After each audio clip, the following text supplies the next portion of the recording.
Hello everyone, স্বাগতম তোমাদেরকে আজকে আমাদের নতুন আরেকটি ভিডিওতে। তো আজকে হচ্ছে আমাদের ভিডিওটা মেইনলি আজকে যে এগ্রি অ্যাডমিশন টেস্টটা হলো এইচএসসি 24 ব্যাচের এবং এইচএসসি 23-এরও অনেকে ছিল যারা সেকেন্ড টাইম হচ্ছে গিয়ে পার্টিসিপেট করেছিল। তোমাদের পরীক্ষার যে কোয়েশ্চেনটা, এই কোয়েশ্চেনের ফিজিক্স পার্টটুকু, মেইনলি ফিজিক্স পার্টটুকু হচ্ছে আমরা অ্যানালাইসিস করবো এবং হচ্ছে গিয়ে আমরা এটা সলভও দেবো। অ্যাটলিস্ট আমরা এটা হচ্ছে গিয়ে মানে দেখিয়ে দেবো যে কোন কোয়েশ্চেনগুলো মানে কোনটার অ্যান্সার আর কি কী। তো তোমরা যারা হচ্ছে পরীক্ষায় অংশগ্রহণ করেছিলা, তোমরা যারা মানে এখনও বুঝতে পারতেছো না যে তোমাদের অবস্থাটা আসলে কোন জায়গায়, তো তোমরা অ্যাটলিস্ট কিছুটা হলেও নিজেদেরকে যাচাই করতে পারবা। আর তোমরা যারা হচ্ছে গিয়ে এইচএসসি 25 ব্যাচ আসো, সামনেই তোমাদের যাদের পরীক্ষা, তোমরাও হচ্ছে গিয়ে ক্লাসটা দেখতে পারো, মানে আমাদের এই কোয়েশ্চেন অ্যানালাইসিসটা এবং হচ্ছে সলভটা দুইটা দেখতে পারো যে কেমন টাইপের কোয়েশ্চেন আসছে, হার্ড নাকি কঠিন, বা তোমরা যারা ভবিষ্যতে প্রিপারেশন নিবা এগ্রি বেস্ট, ঠিক আছে। সো তোমরা হচ্ছে দেখতে পারো। আর এইচএসসি 24 এবং হচ্ছে 23 তোমাদের প্রায় হচ্ছে অ্যাডমিশন টেস্ট লাস্টের দিকে প্রায় বলা যায়। তো তোমরা হচ্ছে কি এখনও যাদের কোথাও হয় নাই তাদের জন্য তো এটা আসলে একটা বড় অপরচুনিটি ছিল, বা অনেকের জন্য মেন একটা টার্গেট ছিল।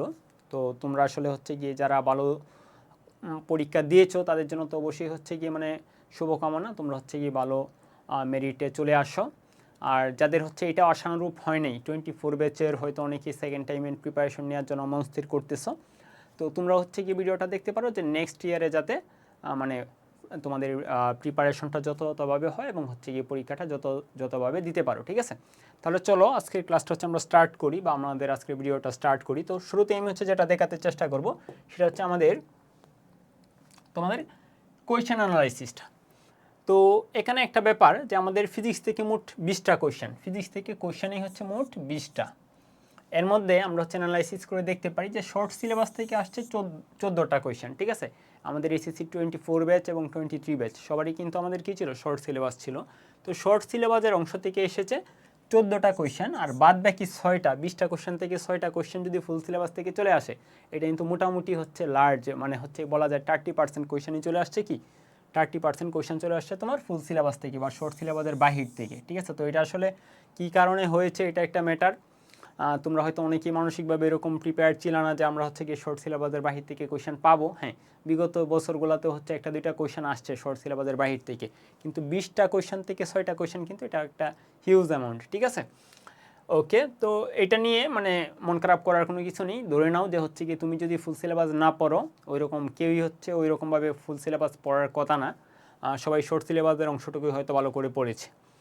তো এটা হচ্ছে কি একটা তুমি কি বলতে পারো, একটা ব্যাড লাক বলতে পারো। আর বাদ বাকি চলো সামনের দিকে আমরা অগ্রসর হই, যেটা আসলে হওয়া উচিত অ্যানালাইসিসটা। এটা আসলে অ্যানালাইসিসের ওই অংশে পড়ে না, কারণ এটা হচ্ছে কি যদি মানে ইচ্ছাকৃত বা অনিচ্ছাকৃতভাবে কীভাবে করা হয়েছে, এটা আসলে যারা মানে কোয়েশনের সাথে জড়িত ছিল তারাই ভালো জানে। তো আমরা যদি কোয়েশনগুলো 20টা কোয়েশনের মধ্যে 6টা কোয়েশন আমরা হচ্ছে কি আগেই বাদ দিয়েছি, যেহেতু এটা শর্ট সিলেবাসের ভিতরে ছিল না। বাদ বাকি 14টা অ্যানালাইসিস এখানে হচ্ছে কি আমি করেছি। সেটা হচ্ছে বড় যে ক্যালকুলেশন, 14টা কোয়েশ্চেন থেকে 7টা কোয়েশ্চেন মোটামুটি ছিল যে একটু মানে বড় করে, মানে তোমার এক লাইনে হয়তো ক্যালকুলেশনটা সম্ভব না, মানে অ্যাটলিস্ট হচ্ছে তোমার 2-1টা লাইন লিখতে হবে বা হচ্ছে একটু কনসেপ্ট জানতে হবে, ঠিক আছে। আর মুখে মুখে সলভ করে ফেলা যায়, এরকম হচ্ছে ছিল 7টা কোয়েশ্চেন। এটা কয়টার মধ্যে 7টা, 20টার মধ্যে কিন্তু না, মানে 14টা। আমরা হচ্ছে যে মেনলি 14টাই ফোকাস করতেছি, যে 14টা যেগুলো আমাদের পারা উচিত ছিল, ঠিক আছে, যেগুলো আমাদের শর্ট সিলেবাস থেকে আসছিল। তো মুখে মুখে সলভ করে ফেলা যায়, এরকম ছিল হচ্ছে গিয়ে 7টা কোয়েশ্চেন।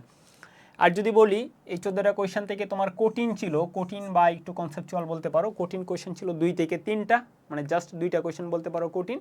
আর বাদ বাকি যে 12টা কোয়েশ্চেন, এই 12টা কোয়েশ্চেনই কিন্তু খুব ইজি ছিল, ঠিক আছে। তার মানে আমরা যদি একটু মানে এখন সামারিটা নিই, তাহলে দেখো মেজরিটি পার্সেন্ট কোয়েশ্চেনই কিন্তু তোমার ইজি, মোর দেন 80% কোয়েশ্চেন কি খুবই সিম্পল ইজি। 12টা তোমার 14টা থেকে যদি 12টা কোয়েশ্চেন ইজি হয়, মানে কিন্তু প্রায় 90%-এর কাছাকাছি, ঠিক আছে। তো 90% কোয়েশ্চেনই তোমার ইজি, এবং হচ্ছে বিগত বছরগুলোতেও এইগুলাই হয়েছে, এবং সামনের যে হচ্ছে বছরগুলো সেইগুলোতেও কিন্তু সেম ক্যাটাগরির কোয়েশ্চেনই হবে, মানে অনেক কঠিন আহামরি কঠিন কোয়েশ্চেন কিন্তু কখনোই আসবে না, ঠিক আছে। আর ক্যালকুলেশনের ব্যাপারটা হয়তো হচ্ছে গিয়ে এখানে 50% কোয়েশ্চেন একটু হচ্ছে তোমার বেশি ক্যালকুলেশন করা লাগতেছে, কিন্তু এটাও খুব যে বেশি বড় ছিল এরকম কিন্তু না।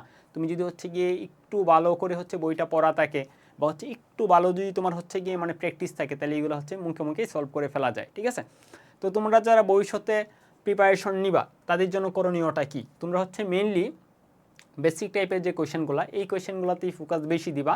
তো তুমি বলতে পারো যে 90% কোয়েশ্চেনই ইজি, তাহলে হচ্ছে কি চান্স পাওয়া তো কঠিন কেন? এটা মেইনলি হচ্ছে কি তুমি অল্প সময়ে তখন সলভ করার প্রয়োজন হয়। পরীক্ষার হলে তোমার হচ্ছে গিয়ে কোয়েশ্চেন দেখা মাত্রই নির্ভুলভাবে এবং হচ্ছে গিয়ে কি মানে কনফিডেন্সের সাথে সলভ করার একটা হচ্ছে গিয়ে তোমার আয়ত্ত থাকতে হবে বা হচ্ছে কি তোমার ওইরকম একটা অভ্যাস থাকতে হবে। তো এটা আসলে কীভাবে তৈরি হবে? এই তৈরিটা হবে আসলে তুমি সহজ টাইপের কোয়েশ্চেনগুলোই বারবার প্র্যাকটিসের মাধ্যমে তুমি দেখা মাত্রই যাতে হচ্ছে এই সূত্র মনে করতে পারো, সূত্র লিখে ফেলতে পারো এবং হচ্ছে কি সেখানে মান বসিয়ে একদম হচ্ছে তোমার অ্যান্সারটা বের করে নিয়ে আসতে পারো। এই প্র্যাকটিসটা হচ্ছে তোমাদের জন্য বেশি জরুরি, ঠিক আছে? তো তোমরা যারা নেক্সট ইয়ারগুলোতে হচ্ছে গিয়ে এগ্রি বেসড এক্সামের জন্য প্রিপেয়ার্ড করতেছো নিজেদেরকে, তোমরা এই ব্যাপারটায় বেশি ফোকাস করবা বলে আশাবাদী, ঠিক আছে? তাহলে চলো আমরা এখন কোয়েশ্চেনে চলে যাই। এটা ছিল আমাদের অ্যানালাইসিস পার্টটুকু। এখন আমরা চলে যাব হচ্ছে গিয়ে যে সলভ। তো সলভের মধ্যে যেগুলো আসলে হচ্ছে কি শর্ট সিলেবাসের বাহির থেকে এসেছে, এগুলো হচ্ছে আমি মানে ব্যাখ্যা করব না, জাস্ট আমি তোমাদের জন্য দেখিয়ে দেবো যে আসলে কোনটা সঠিক, ঠিক আছে? এটা আমি নিজে করেছি, করার পর হচ্ছে কি এই যে এটা মানে যেগুলো সঠিক এগুলো হচ্ছে আমি ব্লু কালার দিয়ে মার্ক করে রেখেছি, ঠিক আছে? তাহলে এটা হচ্ছে শর্ট সিলেবাসের বাহিরের একটা কোয়েশ্চেন, যেটা মানে কেন এসেছে এটা আসলে একটা ম্যাটার। তো যাই হোক, তো তারপর এটা দেখো জাস্ট মুখে মুখে সলভ করে ফেলার মতো একটা কোয়েশ্চেন, যে তোমাকে বলছে যে এখানে দেখো, এখানে হচ্ছে কি 14, নিচে 7, এখানে হচ্ছে 4, নিচে হচ্ছে 2। আমরা এই টাইপের যে বিক্রিয়াগুলো, এই টাইপের বিক্রিয়াগুলোতে আমরা জানি যে আমাদের বিক্রিয়ক যেগুলো থাকে, ঠিক আছে, বিক্রিয়কের উপরের সংখ্যাগুলোর যোগফল তোমার উৎপাদের উপরের সংখ্যাগুলোর যোগফলের সমতুল্য হয় বা সমান হয়, ঠিক আছে? তাহলে আমরা দেখতেছি হচ্ছে বিক্রিয়কের 14 আর 4 18, তাহলে এই পাশে হচ্ছে যে দুইটা তোমার উৎপাদ তৈরি হয়েছে, এই দুইটার যোগফল কত হবে? 18 হবে। তাহলে এই যে এটা হচ্ছে এখানে 17, তার মানে মিন করতেছে এখানে হবে কত? 1, ঠিক আছে? আর নিচে দেখো 7 আর 2 9, তাহলে এই পাশেও নিচের যোগফলগুলো কী হবে? 9 হবে। তাহলে নিচে আছে 8, এখানে হবে 1, তার মানে মিন করতেছে আমাদের যে উৎপাদটা এক্স, যেটা এক্সটা আসলে 1 1, মানে হচ্ছে যার নিচে 1 মানে এটার ফুটন সংখ্যা 1, আর উপরে 1 মানে হচ্ছে গিয়ে এটার বর সংখ্যা 1, তার মানে মিন করতেছে ফুটনটা এখানে বর সংখ্যা হিসেবে হচ্ছে গিয়ে কাউন্ট হচ্ছে।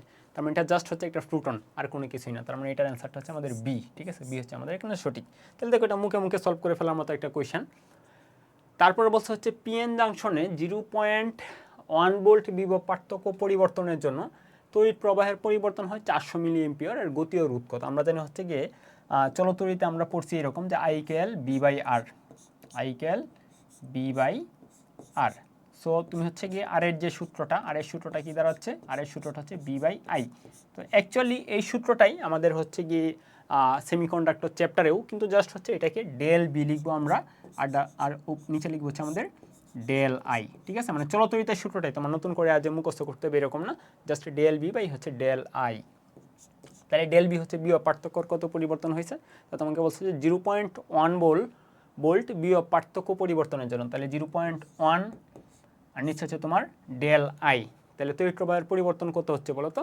যে প্রবাহের পরিবর্তন হয় 400 মিলি এম্পিয়ার, ঠিক আছে? তাহলে 400 মিলি এম্পিয়ার, 400 মিলি এম্পিয়ারকে আমি যদি হচ্ছে কি এম্পিয়ার নিয়ে যাই, তাহলে হচ্ছে কি মিলি থেকে আমি এম্পিয়ার নিলে হচ্ছে কি 1000 দ্বারা ভাগ, বা তুমি 1000 সংখ্যাটা উপরেও লিখতে পারো, ঠিক আছে? নিচে লেখার থেকে আমরা একসাথে উপরে লিখে ফেললাম, ঠিক আছে? তা তুমি যেগুলো শূন্য কাটাকাটি চলে যায়, কাটাকাটি করে দাও, দুইটা শূন্য কাটাকাটি করে ফেলছো, তাই তোমার 0.1 × 10 মানে হচ্ছে কি উপরে থাকবে 1, হ্যাঁ, আর নিচে থাকবে হচ্ছে 4, মানে 0.25, ঠিক আছে? 0.25, তার মানে গতীয় রোধ যেটা, এটা হচ্ছে তোমার 0.25, এটা হচ্ছে তোমার অ্যান্সার। তাই দেখো এটা কিন্তু জাস্ট মুখে মুখে সলভ করে ফেলার মতোই, মানে এত বড় ক্যালকুলেশন না। এই কোয়েশ্চেনটা বলতে পারো একটু কনসেপচুয়াল কেন? এটা একটু কনসেপচুয়াল বলতে পারো, কনসেপচুয়াল, কারণ এই টাইপের কোয়েশ্চেনগুলো আমরা হয়তো এরকমভাবে সলভ করে ফেলি যে পৃথিবীর ব্যাসার্ধের সমান উচ্চতা থেকে পরন্ত বস্তুর গতিবেগ কত, ঠিক আছে? আমরা যদি জানি, আমরা যদি বা যে ব্যাপারগুলো হচ্ছে গিয়ে প্রয়োগ করে আসি মেনলি হচ্ছে গিয়ে একাডেমিকে বা অ্যাডমিশনে, যে এই উচ্চতা থেকে একটা বস্তু যদি পড়ে যায়, তার মানে হচ্ছে তার বিভব শক্তি, এই উচ্চতা তার বিভব শক্তি থাকে mgh, এটা যদি নিচে পড়ে তাহলে শেষ মুহূর্তে তার গতিশক্তিটা হয় কি তার সমান, মানে ½ mv²। তো এখান থেকে আমরা যদি বলি যে আমাদের ব্যাগটা তাহলে কত হবে, তাহলে ব্যাগটা অ্যাকচুয়ালি দ্বারা এরকম, ব্যাগ সমান হচ্ছে 2gh, কাটাকাটি মানে √ এত, √2gh। কিন্তু আমাদের এইটাই কিন্তু এই অঙ্কের জন্য প্রযোজ্য না, মানে এই অঙ্কের জন্য আমরা প্রয়োগ করতে পারবো না। কেন প্রয়োগ করতে পারবো না? কারণ যখন উচ্চতাটা অনেক বেশি হয়, মানে এইচের মানটা যখন অনেক বেশি হয় তখন কিন্তু আমাদের সেটাকে ইন্টিগ্রেশন করে, কারণ তখন বলটা হয়ে যায় কি পরিবর্তনশীল বল। কারণ ভূপৃষ্ঠে তোমার হচ্ছে গিয়ে কি অভিকর্ষ ত্বরণের মান যত, ঠিক আছে, তোমার আর উচ্চতায় কিন্তু অভিকর্ষ ত্বরণের মান তত না, আরও অনেক কমে যায়, যে কারণে আমাদের সেই ক্ষেত্রে ইন্টিগ্রেশন করে আমাদের হচ্ছে গিয়ে সূত্রটা প্রয়োগ করতে হয় যে সেখানে কি পরিমাণ বিভব শক্তি টোটাল জমা হতে পারে, আমি যে পরিমাণ ওই বস্তুটাকে ওই পরিমাণ উপরে তুলতে যে পরিমাণ কাজ করতে হয় সেটা হচ্ছে তার সঞ্চিত বিভব শক্তি। তো তোমরা হয়তো এটা একদম টোটালি হচ্ছে ডিরেক্ট মুখস্থ সূত্র ইউজ করতে পারো, যে জি এম এম বাই হচ্ছে তোমার আর জি এম এম গুণন হচ্ছে 1/r মাইনাস 1/r প্লাস ইস, আর প্লাস ইস। তো এখানে তুমি যদি মান বসাও, এই যে এইচের জায়গায় বসাবা আরেকটা আর, ঠিক আছে, আর প্লাস এইচ। এইচ আসলে কত উচ্চতা তোমাকে বলছে, পৃথিবীর ব্যাসার্ধের সমান উচ্চতা, তাহলে এইচের মানটাও আর হবে, তার মানে 1/r মাইনাস হচ্ছে গিয়ে তোমার কি 1/2r, ঠিক আছে, এরকম আর কি ব্যাপারটা। তো ফাইনালি তুমি যদি এটাকে ক্যালকুলেশন করো তাহলে তুমি mgh অ্যাকচুয়ালি পাবা না, এখানে mgh অ্যাকচুয়ালি পাবা না, তুমি পাবা আসলে mg r/2, r/2। তুমি যে এখানে মানগুলো জাস্ট বসাও তাহলে ফাইনালি এই যে এরকম একটা জিনিস পাবা, যে mg r/2। ওকে, তো আসলে এই শক্তিটাই তোমার হচ্ছে গতিশক্তিতে কনভার্ট হবে, তোমার mgh পরিমাণ কিন্তু তোমার গতিশক্তিতে কনভার্ট হবে না, বা mg আর পরিমাণ কিন্তু গতিশক্তিতে কনভার্ট হবে না, হবে mg r/2, তাহলে হচ্ছে half mv square, half mv square, তাহলে হাফ আর হাফ কাটাকাটি, তারপরে হচ্ছে তোমার এই পাশে এম আর এম কাটাকাটি, তাই তোমার বি যেটা হবে সেটা হবে তোমার √/gr, ঠিক আছে, তাহলে বি এর যে ভ্যালুটা সেটা হচ্ছে তোমার √/gr, তাহলে বি সমান হচ্ছে √/gr, জির মান তুমি 9.8 বসিয়ে দাও, বা 10 বসিয়ে দিতে পারো আপাতত, 10 ইন্টু আর, আর এর মান হচ্ছে 6400, এই যে মিটারে আমরা নিয়ে নিলাম, ঠিক আছে, মিটার নিলে আমাদের যে অ্যান্সারটা হবে সেটা হচ্ছে মিটার পার সেকেন্ড। তো তারপর তুমি এটাকে হচ্ছে গিয়ে ক্যালকুলেট করে, যেহেতু সবগুলো অপশন কিলোমিটার পার সেকেন্ড এককে দেওয়া আছে, তাহলে তুমি হচ্ছে গিয়ে তারপর 1000 দ্বারা ভাগ করে, আগে হচ্ছে গিয়ে তুমি মিটার পার সেকেন্ডে নিবা, নিয়ে 1000 দ্বারা ভাগ করে তুমি কিলোমিটার পার সেকেন্ডে অ্যান্সারটা বের করে ফেলবো। তো দেখবা এটার যে অ্যান্সারটা হচ্ছে সেই অ্যান্সারটা হচ্ছে গিয়ে 8 কিলোমিটার পার সেকেন্ড, তার মানে এটা হচ্ছে আমাদের সঠিক অ্যান্সার, ঠিক আছে। তাহলে চলো আমরা পরবর্তী কোয়েশ্চেনে চলে যাই। তাহলে কনসেপচুয়াল কোয়েশ্চেন কিন্তু জাস্ট একটা কোয়েশ্চেনে আমি পাইছি যেটা একটু কনসেপচুয়াল, যেটা আর কি জাস্ট তুমি হচ্ছে কি মানে বেসিক্যালি একটা চিন্তা করলেও আসলে এটা সঠিক না। ওকে, তারপরে তোমাকে বলছে কি 2 ভোল্ট তড়িৎচালক শক্তির একটি কোষ 10 ওহম রোধের সঙ্গে সংযুক্ত আছে, যদি বিভব পার্থক্য 1.6 ভোল্ট হয় তাহলে অভ্যন্তরীণ রোধ কত। তাহলে এই টাইপের কোশ্চেনগুলো তুমি জাস্ট হচ্ছে এক লাইনে সলভ করে ফেলতে পারো। কীভাবে দেখো, যে আমি যদি এখানে একটা মানে অভ্যন্তরীণ রোধটাকে ছোটো করে একটু দেখাই, তো ধরো এটা হচ্ছে অভ্যন্তরীণ রোধ স্মল আর এরপরে বা অনেক সময় সার্কিটে এটা সর্বশেষে দেখানো হয়, তো এক জায়গায় দেখালেই হয়েছে, কোনো ম্যাটার না। আর ধর হচ্ছে বাহিরের যে রুটটা সেই রুট হচ্ছে তোমার আর। তো এই যে অভ্যন্তরীণ রোধ আর হচ্ছে বাহির থেকে সংযুক্ত যে রোধ, এই দুইটা রোধ কিন্তু শ্রেণীতে সংযুক্ত থাকে, ঠিক আছে। তাহলে শ্রেণীর সংযোগে যদি থাকে তার মানে এটার মধ্যে প্রবাহ, তড়িৎ প্রবাহটা যেটা, তড়িৎ প্রবাহটা কিন্তু দুইটার জন্যই সেম, ঠিক আছে। এখানে একটা ভোল্টেজ ড্রপ হয়, এখানে অন্য একটা ভোল্টেজ ড্রপ হয়। তাহলে আমি যদি বলি তড়িৎ প্রবাহ যেহেতু সেম, তার মানে আমি বলতে পারি যে এই অভ্যন্তরীণ রোধের জন্য আসলে হচ্ছে যে তড়িৎ প্রবাহ, এই রোধকের জন্য কিন্তু কি সেম তড়িৎ প্রবাহ। আর তড়িৎ প্রবাহের সূত্র আমরা কি জানি, যে ডেল বি বাই আর, তার মানে আমি বলতে পারি যে এই স্মল আর বা অভ্যন্তরীণ রোধে যতটুকু ভোল্টেজ ড্রপ হচ্ছে, এখানে কত ভোল্টেজ ড্রপ হচ্ছে বলো তো, টোটাল ভোল্টেজ ছিল 2 ভোল্ট, ঠিক আছে। ব্যাটারির যে তড়িৎচালক শক্তি ছিল যা বা ভোল্টেজ ছিল, এটা ছিল 2 ভোল্ট। এর মধ্যে 1.6 ভোল্ট হচ্ছে বাহির থেকে যুক্ত যে রোধ, সেখানে হচ্ছে ড্রপ হচ্ছে, তার মানে বাদ বাকি যেটা মানে 0.4 আর কি, যেটা এই 0.4 হচ্ছে ড্রপ হয়েছে ওই বাহিরের রোধে, ঠিক আছে। তাহলে 0.4 বাই হচ্ছে গিয়ে স্মল আর সমান, ঠিক আছে, 1.6 মানে বড় রোধ যেটা বাহির থেকে যুক্ত যে রোধ, সেই রোধে হচ্ছে তোমার ভোল্টেজ ড্রপ যতটুকু হয়েছে বাই হচ্ছে গিয়ে সেই রোধের মান, তাহলে সেই রোধের মান ছিল হচ্ছে তোমার 10 ওহম। তাহলে এটা তুমি ক্যালকুলেট করে যে অ্যান্সারটা পাবে সেটা হচ্ছে এখানে সঠিক, ঠিক আছে। তাহলে এখানে আমাদের আর এর মানটা আসলে কত হবে, তুমি জাস্ট মুখে মুখে সলভ করে ফেলতে পারতেছো, যে 10 এর সাথে 4 গুণনগুলো হচ্ছে তোমার হবে 4কে তুমি যদি 1.6 দ্বারা ভাগ করো তাহলে তুমি আর এর মান পেয়ে যাবে। বা আমি এখানে 40/16 বলছি, ঠিক আছে, কারণ 4/1.6 যে কথা, 40/16 একই কথা, তার মানে হচ্ছে তোমার দ্বারা হচ্ছে 2.5, ঠিক আছে। তাহলে 2.5 হচ্ছে তোমার এখানে অ্যান্সার। ওকে, তাহলে 2.5, তাহলে দেখো এটা কিন্তু মুখে মুখেই সলভ করে ফেলার মতো ছিল, মানে ওইরকম তোমার ক্যালকুলেটর ইউজ করতে হবে বা হচ্ছে একটু বড় ক্যালকুলেশন এরকম টাইপের কিন্তু ছিল না। তাহলে চলো আমরা পরবর্তী কোয়েশ্চেনে চলে যাই। তো এটা আসলে হচ্ছে গিয়ে শর্ট সিলেবাসের বাহিরে এই চ্যাপ্টারটা থাকার কথা না তোমাদের শর্ট সিলেবাসে। তো তারপরে অ্যান্সারটা হচ্ছে এটা শ্বেতবামন হবে, অ্যান্সারটা আমি হচ্ছে গিয়ে মার্ক করে রাখছি। এটা তো হচ্ছে তোমরা মানে একদম কলেজে ভর্তি হওয়ার পর থেকে এই কোয়েশ্চেন সলভ করতে করতে মানে কত হাজারবার যে করছে এটার কোনো শেষ নেই। যে আমাদের এই টাইপের কোয়েশ্চেনগুলোতে এই যে এখানে যে সহগটা, এই সহগটাকে আগে অন বানানোর প্রয়োজন হয়, তার মানে এখানে 6 আছে, আমি যদি 1 বানাতে চাই 6 দ্বারা ভাগ করব, তাহলে 6 দ্বারা ভাগ করলে এখানে হচ্ছে কত হবে 25 হবে, তাই না? 150কে 6 দ্বারা ভাগ হলে 25, এই 25টাকে আমরা বলবো হচ্ছে ওমেগা স্কোয়ার। তাহলে ওমেগা স্কোয়ার হচ্ছে তোমার 25, সো ওমেগার মান হচ্ছে তোমার কত 5।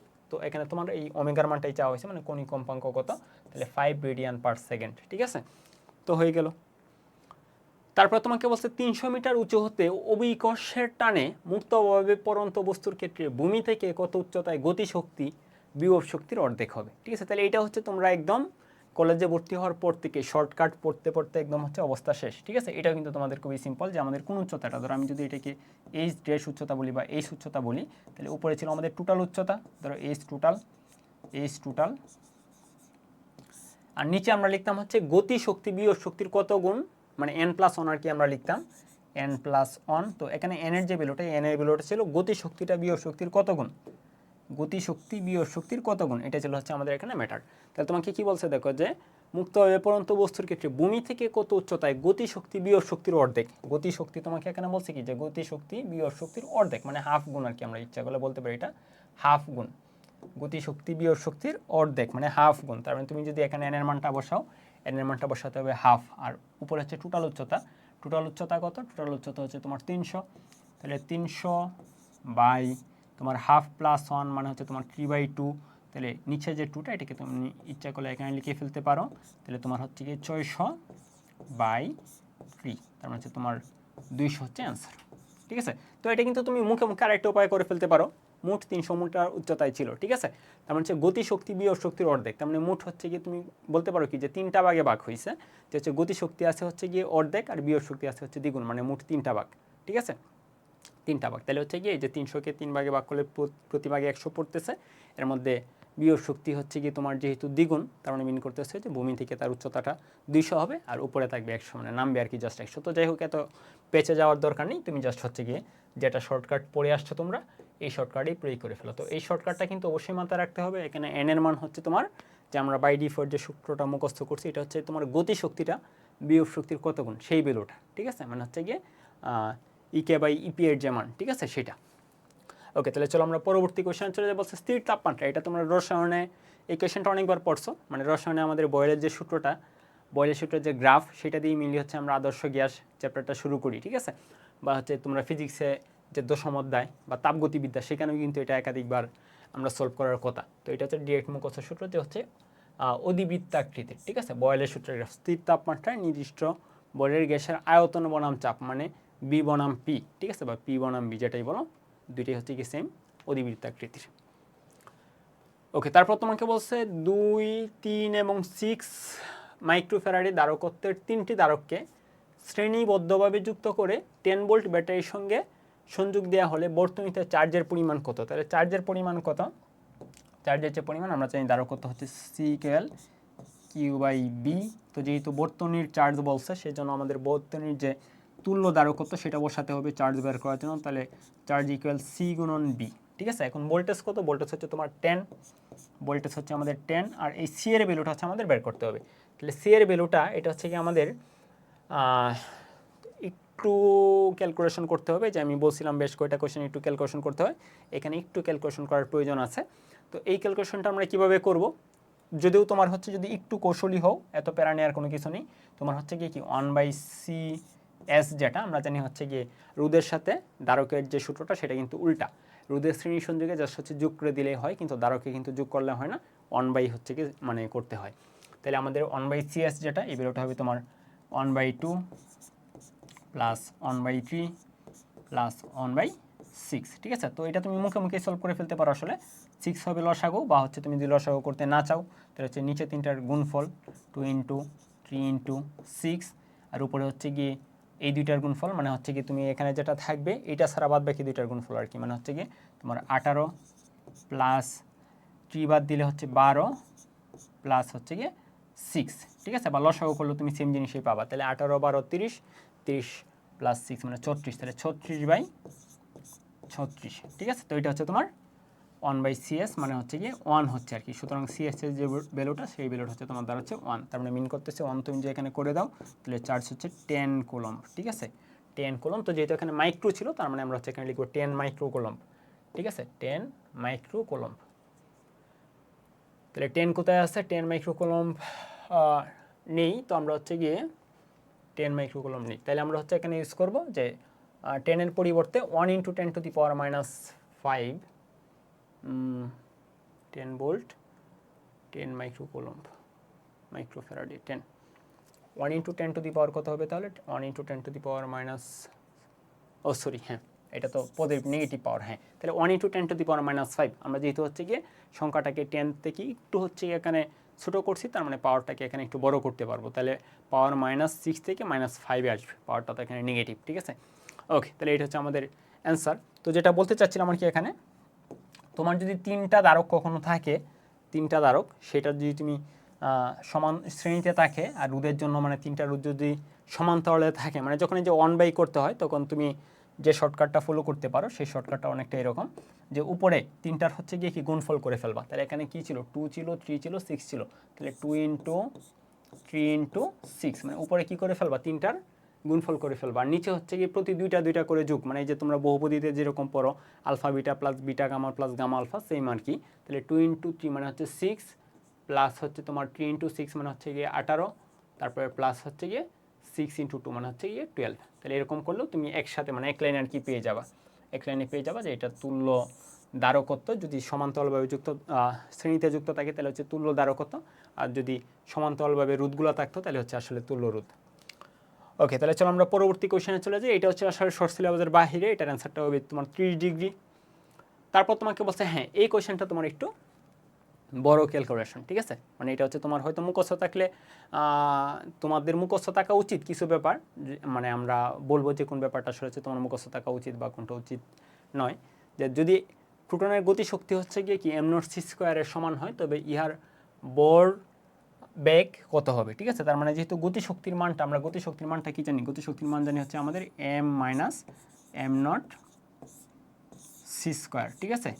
এটা হচ্ছে আমাদের গতিশক্তির সূত্র। তো তোমাকে বলছে এই যে গতিশক্তি, এই গতিশক্তিটাই হচ্ছে m0c², গতিশক্তিটাই হচ্ছে m0c²। তো তুমি c² কাটাকাটি করে ফেলতে পারো এখানে, যে c² আমরা কাটাকাটি করে ফেললাম। তাহলে আমাদের দাঁড়াচ্ছে যে m এর যে ভ্যালুটা মানে গতিশীল অবস্থায় যে বরটা, সেই বরটা হচ্ছে কি 2m0, 2m0, ঠিক আছে। তো এখন এখানে হচ্ছে তোমার টেকনিকটা আর কি প্রয়োগ করতে হবে। তোমাদের বোর্ড পরীক্ষা এবং হচ্ছে তোমার একাডেমিকে অ্যাডমিশনে এই কোয়েশনগুলো প্রায় সময় এসে থাকে, শুধু প্রায় সময় না বেশিরভাগ সময় এই কোয়েশনগুলো এসে থাকে যে কত বেগে চললে বস্তুর দৈর্ঘ্য দ্বিগুণ হবে বা দৈর্ঘ্য 3 গুণ হবে, তারপর হচ্ছে গিয়ে বর দ্বিগুণ হবে, দৈর্ঘ্য তো সংকোচন হয়, সরি, মানে দৈর্ঘ্য দ্বিগুণ হবে না, মানে দৈর্ঘ্য অর্ধেক হবে আর কি, বা দৈর্ঘ্য 3/1 হবে, সময়ের ব্যাপারটা এটা দ্বিগুণ এবং 3 গুণ সম্পর্ক, বরের যে সম্পর্কটা, বরের সম্পর্কটা হচ্ছে দ্বিগুণ 3 গুণ। এরকম যদি থাকে তাহলে দ্বিগুণের জন্য তুমি একদম ডিরেক্ট মুখস্থ সূত্র মানে ইউজ করতে পারো আর কি, যে তোমার বেগের যে মানটা এটা হচ্ছে √3/2c, ঠিক আছে। তোমাদের এটা হচ্ছে কি অনেক সময় ক্যালকুলেশনের যে টাইমটা, এই টাইমটা অনেকাংশে বাঁচিয়ে দেয়। তো আমি হচ্ছে এটা একদম ডিরেক্ট মুখস্থ ইউজ করে ফেললাম। তুমি কীভাবে আসলে হচ্ছে বের করবা যদি তোমার মুখস্থ জানা না থাকে? তাহলে যে এম এর যে মানটা, এম তো আসলে হচ্ছে গতিশীল অবস্থায় বল, তাহলে এম এর জায়গায় তুমি বসাবো হচ্ছে m0/√1 - b²/c², ঠিক আছে, সমান হচ্ছে তোমার 2m0, তাহলে তুমি যে m0 কাটাকাটি করে ফাইনালি তুমি বেগের মানটা আর কি পেয়ে যাবা যে √3/2c, ঠিক আছে। তাহলে এখন হচ্ছে তোমাকে বলছে বরবেগ কত। তাহলে বরবেগের ব্যাপারটা আসলে কি বা সূত্রটা কি? বরবেগের সূত্র হচ্ছে আমাদের বর ইন্টু বেগ। তাহলে গতিশীল অবস্থায় তোমার বর কত হয়েছে? বর হয়েছে তোমার m, গতিশীল অবস্থায় যে বরটা সেটা হচ্ছে m। তো সবগুলা অপশন কিন্তু দেওয়া আছে কি আকারে? সবগুলা অপশন আকারে, অপশন দেওয়া আছে m0 আকারে, ঠিক আছে। তো আমি যদি বলি হচ্ছে বরবেগ p, যেটা ধরো p হচ্ছে তোমার বরবেগ, বরবেগ হচ্ছে m b। তাহলে m হচ্ছে তোমার স্থির অবস্থায়, যেহেতু সবগুলো অপশন দেওয়া আছে, তাহলে আমি এই যে হচ্ছে কি m, এই m এর জায়গায় আমি বসাবো হচ্ছে গিয়ে 2m0 ইন্টু বেগের জায়গায়, যেটা আমরা হচ্ছে অলরেডি মুখস্থ ইউজ করে ফেলতেছি, সেটা হচ্ছে গিয়ে √3/2c ইউজ করবো, ঠিক আছে। তাহলে 2 আর 2 তোমার কাটাকাটি, তাহলে √3 m0c হচ্ছে তোমার অ্যান্সার। ঠিক আছে, তো এটা হচ্ছে তোমার সঠিক অপশন √3 এম নট সি। তাহলে এই কোয়েশ্চেনটা তোমার একটু ক্যালকুলেশনের দরকার আছে। তবে তুমি যদি একাডেমিক এই ব্যাপারগুলো যে কিছু শর্টকাট যেগুলো হচ্ছে তোমার টাইমটা হচ্ছে অনেকাংশে বাঁচিয়ে দিতে পারে, এইগুলো যদি তুমি একটু মুখস্থ করে ফেলো বা তোমার জানা থাকে, তাহলে এই কোয়েশ্চেনটাও কিন্তু খুব বেশি টাইম কনজিউমিং না। ঠিক আছে, তাই চলো আমরা পরবর্তী কোয়েশ্চেনে চলে যাই। তোমাকে বলছে ফাইন হাইট স্কেলের কোন তাপমাত্রা, মানে ফাইন হাইট স্কেলের তাপমাত্রা তোমাকে অ্যাকচুয়ালি বের করতে বলছে সেন্টিগ্রেড স্কেলের পাটের 3 গুণ। ঠিক আছে, তার মানে মিন করতেছে ফাইন হাইট স্কেলের যে তাপমাত্রাটা এটা হচ্ছে গিয়ে সেন্টিগ্রেডের 3 গুণ। ঠিক আছে, তাহলে এফ সমান হচ্ছে তোমার 3C। ফাইন হাইট স্কেলের তাপমাত্রাটা এটা হবে সেলসিয়াস স্কেলের কি 3 গুণ। তার মানে তুমি এখন জাস্ট হচ্ছে সূত্র বসিয়ে দাও, যে আমাদের সূত্র হচ্ছে C/F C/9, হ্যাঁ ধরো C/5 সমান হচ্ছে F মাইনাস 32/9। C/F কেন বলতে চাইছিলাম, আচ্ছা ঠিক আছে, তাহলে C/5 সমান হচ্ছে F মাইনাস 32/9, এটা হচ্ছে তোমার সূত্র। তো সূত্রে তুমি যখন মান বসাবা তোমার কিন্তু একটু হচ্ছে গিয়ে মানে কৌশলী হওয়া লাগবে, যে আমাদের এই যে এফ এর যে ভ্যালুটা, এফ এর ভ্যালুটা তুমি যদি 3C বসাও, এফ এর যে ভ্যালুটা এটা 3C বসালে কিন্তু তুমি সি এর মানটা পাবা আগে। তো তোমার সি এর মান আগে বের করার দরকার নেই, যেহেতু তোমাকে ফাইন হাইট স্কেলের, মানে তোমাকে বলছে ফাইন হাইট স্কেলের কোন তাপমাত্রা, মানে যেখানে অপশনগুলো দেওয়া আছে এগুলো কিন্তু ফাইন হাইট স্কেলের তাপমাত্রা দেওয়া আছে। তাহলে তুমি একটা কাজ করো, যে সি এর যে ভ্যালুটা এটাকে তুমি এফ দ্বারা রিপ্লেস করো।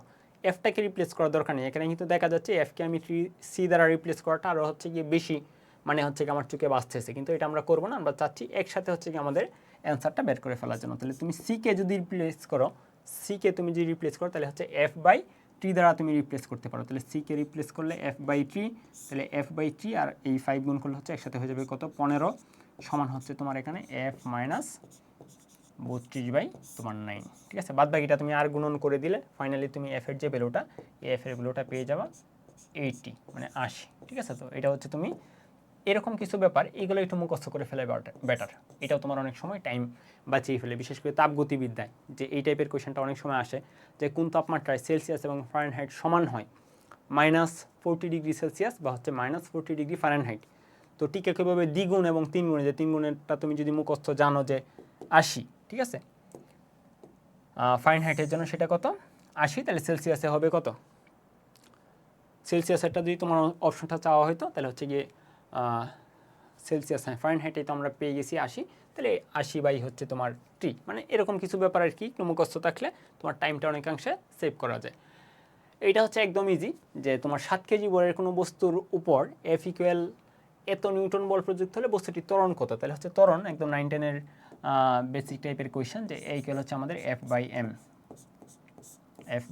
তাহলে F আসলে এখানে কত, F ইকুয়াল তোমাকে বলেই দিচ্ছে, ভেক্টর ফর্মেটে দিয়ে আছে, তুমি জাস্ট মানটা বের করে ফেলো। তাহলে মানটা কত 4, 2 স্কোয়ার 4, 3 স্কোয়ার 9, 4 আর 9 হচ্ছে গিয়ে 13, 13 আর হচ্ছে গিয়ে 6 স্কোয়ার মানে 36, মানে টোটাল হচ্ছে যোগ করলে 49 হয়, 49কে রুট ওভার করলে হচ্ছে 7, তাহলে F এর ভ্যালু যেটা এটা হচ্ছে 7, আর নিচে হচ্ছে বর যেটা তোমাকে বলেই দিছে আসলে এখানে বর 7 কেজি, তার মানে এখানে অ্যান্সারটা হচ্ছে তোমার 1। ঠিক আছে, তাহলে হচ্ছে আমাদের অ্যান্সারটা 1 ms ইনভার্স 2। তাহলে চলো আমরা পরবর্তী কোয়েশ্চেনে চলে যাই। এটাও আবার তোমাদের শর্ট সিলেবাসের বাহিরে, তবে তোমরা যারা এটা আঁকাইছো এটার অ্যান্সারটা হচ্ছে কি 93.64 ডেসিবেল। ঠিক আছে, তোমরা একটু যাচাই করে ফেলতে পারো।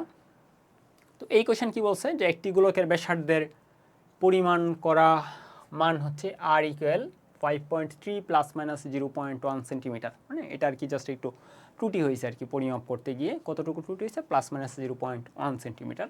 তো আয়তনের শতকরা পরিমাণ কত, তাহলে এই ক্ষেত্রে এটাও কিন্তু তোমরা প্রথম চ্যাপ্টারের যে কোয়েশ্চেন এটা তো তোমাদের শর্ট সিলেবাসে আছে, এটা হচ্ছে তোমরা সলভ করার কথা, যে হচ্ছে আমাদের ভলিউমের যে সূত্রটা, ভলিউমের সূত্রটা হচ্ছে 4/3 পাই আর কিউব। তো আমরা হচ্ছে আসলে যার সাথে মানে যার ত্রুটির ফলে, ধরো এখানে হচ্ছে গিয়ে কি এই ব্যাসার্ধ যেটা এটা পরিমাপ করতে গিয়ে ত্রুটি হয়েছে, তাহলে ব্যাসার্ধের সাথে আমাদের হচ্ছে গিয়ে এই যে ভলিউমের যে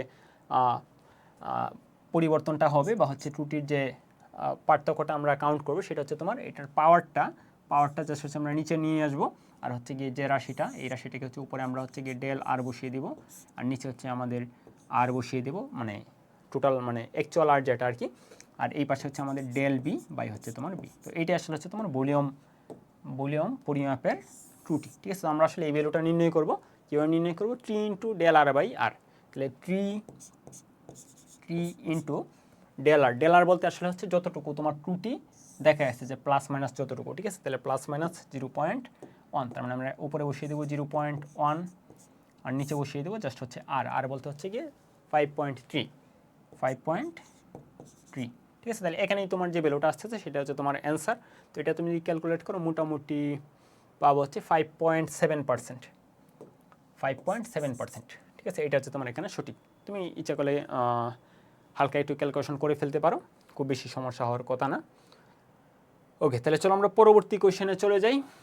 এটা আমাদের শর্ট সিলেবাসের বাহিরে, বা এটা তুমি মেতে হয়তো সমতলে বস্তু কণার যে গতি, এটা তুমি হয়তো ওইখানে পড়ে থাকার কথা, বা এটা আসলে না পড়লেও মানে পারবা না এরকম না, কারণ এটা একদম 9-10-এর কোয়েশ্চেন, ঠিক আছে। 9-10 আমরা যখন গতি চ্যাপ্টারটা পড়তাম তখন এই টাইপের কোয়েশ্চেন কিন্তু আমরা অনেক ফেস করছি, ঠিক আছে। তাহলে এটার অ্যান্সার হচ্ছে 6 সেকেন্ড।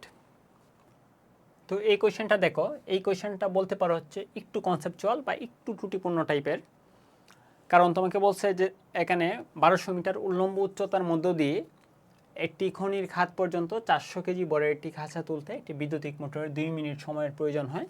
তো সামগ্রিক দক্ষতা যদি 80% হয় তাহলে কত বৈদ্যুতিক শক্তির প্রয়োজন হবে, ঠিক আছে। তাহলে এখানে শক্তির ব্যাপারটা তোমাকে কোয়েশ্চেনে জানতে চাওয়া হয়েছে, যে শক্তির ব্যাপার, যে কত বৈদ্যুতিক শক্তির প্রয়োজন, মানে টোটাল কতটুকু শক্তি ব্যয় হবে, সেটা হচ্ছে তোমাকে জানতে চাওয়া হয়েছে কোয়েশ্চেন অনুসারে আর কি। কিন্তু অপশনে দেখো সবগুলা কিন্তু হচ্ছে গিয়ে কিসের একক, ক্ষমতার একক, মানে ওয়াট, কিলোওয়াট, মানে সবগুলো ইউনিট কিন্তু কিলোওয়াট ইউনিট, মানে হচ্ছে কি ক্ষমতা। তো অ্যাকচুয়ালি আমরা এখানে ক্ষমতাটা আর কি বের করতে হবে। তো আমরা চলো দেখি যে আসলে হচ্ছে গিয়ে কী পরিমাণ কাজ এখানে করতে হয়েছে, বা হচ্ছে টোটাল যে আমরা পাওয়ারটা, সেই পাওয়ারটা আগে একটু বের করে ফেলি। তাহলে এই পাওয়ারটা আসলে হচ্ছে গিয়ে তোমার কি কাজ বাই সময়, মানে W/T। তাহলে W কতটুকু করতে হচ্ছে mgh, ঠিক আছে। তাহলে হচ্ছে কি m এর ভ্যালু কত তোমাকে বলতে হচ্ছে 400 কেজি, তাহলে 400 ইন্টু জি এর ভ্যালু তোমাকে বলে দিচ্ছে 10 বসানোর জন্য, যেখানে হচ্ছে বলে দিচ্ছে ওরা আমরা 10 ইউজ করতে পারবো। তাহলে জি এর মান হচ্ছে 10 ইন্টু এইচ এর ভ্যালু হচ্ছে তোমার কত 1200। তাহলে mgh বাই হচ্ছে তোমার টাইম লাগছে কত মিনিট, 2 মিনিট, ঠিক আছে। তাহলে 2 মিনিটের জন্য হচ্ছে তোমার 120 সেকেন্ড। তাহলে তুমি হচ্ছে যে এখানে কাটাকাটি করে ফেলতে পারো, একটা শূন্য একটা বা একসাথেই কাটাকাটি করে ফেলো, যে তুমি এগুলো একদম কাটাকাটি করলে 1200কে 120 দ্বারা কাটলে তোমার 10 হওয়ার কথা, তাই না, 10, ঠিক আছে। তাহলে হচ্ছে তোমার 400 বা 4, এখানে দুইটা জিরো, এখানে একটা জিরো, এখানে একটা জিরো, মানে হচ্ছে তোমার 4000। তাহলে 4000 ওয়াট, বা এটাকে হচ্ছে আমরা 4 কিলোওয়াট বলতে পারি। তাহলে ওই যন্ত্রের যে ক্ষমতাটা, মানে কার্যকর ক্ষমতা, এই ক্ষমতাটা কিন্তু কার্যকর ক্ষমতা, মানে যেটা সে আসলে হচ্ছে প্রুভ করে দেখাইছে, সে আসলে হচ্ছে তার অ্যাকচুয়ালি সে এত ক্ষমতা দিয়ে কাজ করতে পারে, 4 কিলোওয়াট ক্ষমতা দিয়ে কাজ করতে পারে। কিন্তু সে যতটুকু আর কি দেখাইছে, এটা তার গায়েলিকার কতটুকু দেখাইছে, গায়েলিকার 80% দেখাইছে, ঠিক আছে। মানে সে তার যে হচ্ছে কি টোটাল যদি 100 থাকে, তাহলে 100-এর মধ্যে সে 100 দেখাতে পারে না, 80 দেখাতে পারে। তাহলে 100 থেকে যদি 80 দেখাতে পারে, বা 80 দেখাতে পারলে আমরা বুঝতে পারি আসলে হচ্ছে গিয়ে কি এটা 40 কিলোওয়াট হবে, 40 কিলোওয়াট। কারণ 3টা শূন্য কেটে আমরা হচ্ছে গিয়ে কী দেবো, কে দিব, ঠিক আছে। ওকে, ঠিক আছে, যাই হোক। তো আমরা হচ্ছে যদি সে 80 দেখাতে পারে, তার মানে মিন করতেছে তার গায়ের যে ক্ষমতাটা, ওই ক্ষমতাটা হচ্ছে 100। তাহলে সে যেহেতু এখানে 80 দেখাইছে, তার মানে আমরা বুঝতে পারতেছি তার গায়ের যে ক্ষমতাটা, সেই ক্ষমতাটা বা গায়ে যেটা লিখা আছে, এটা হচ্ছে তোমার 50 কিলোওয়াট, ঠিক আছে। তো এটা হচ্ছে তোমার অ্যান্সার। তাহলে চলো আমরা পরবর্তী কোয়েশ্চেনে দেখি কী বলছে, যে একই রোধের দুটি তামার তারের দৈর্ঘ্যের অনুপাত হচ্ছে গিয়ে অনুপাত 2, তাদের ব্যাসের অনুপাত নির্ণয় করো, ঠিক আছে। তাহলে আমাদের রোধ হচ্ছে গিয়ে সেম, একই রোধ বলে দিচ্ছে, একই রোধ, তার মানে হচ্ছে আমাদের রোধের যে সূত্রটা হচ্ছে, যেহেতু তামার তার মানে একই হচ্ছে গিয়ে পদার্থ, তার মানে রোধ দুইটার জন্যই সেম হবে। তাহলে L1 বা হচ্ছে এ হচ্ছে যেহেতু আমাদের তারগুলা বৃত্তাকার টাইপের থাকে বা সিলিন্ড্রিক্যাল টাইপের থাকে, তো সেই ক্ষেত্রে হচ্ছে পাই r স্কোয়ার আমরা বসাতে পারি, মানে হচ্ছে গিয়ে r1 স্কোয়ার, এরকম টাইপের আর কি। তাহলে দেখো রোধটা আসলে দৈর্ঘ্যের সমানুপাতিক, আর হচ্ছে গিয়ে বর্গের ব্যস্তানুপাতিক, ব্যাসার্ধের বর্গের ব্যস্তানুপাতিক।